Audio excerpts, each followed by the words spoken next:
Construction of a sports and entertainment complex off St. Rose Parkway in Henderson is well underway, and officials just unveiled the name Henderson Sport and Social. Fox 5's Sophia Brunsma spoke with operators today about how construction is going and what to expect. Sophia.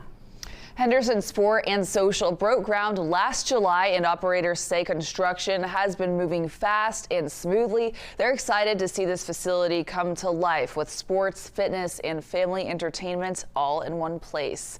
There will be 4 indoor basketball courts that can convert into 8 volleyball courts, plus 2 turf fields for indoor soccer and flag football. The project also includes a large family entertainment center with 20 bowling lanes, laser tag, outdoor mini golf, a large arcade, a child watch area, and an event space. Altogether, 180,000 square feet. The blue building will house a full-service restaurant and bar. Funding came through a public-private partnership between the city of Henderson and Kemper Sports. Henderson contributed about $60 million, and Kemper contributed $10 million.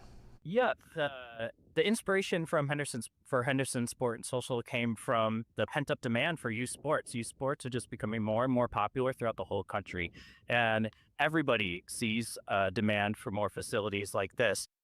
A fitness membership will cost about $55 a month, and most youth sports leagues will run about $100 for a season. Henderson residents will get a 20% discount on youth sports and fitness membership rates. Operators say they will soon be looking for coaches and are accepting volunteers, with some positions that are paid depending on the program.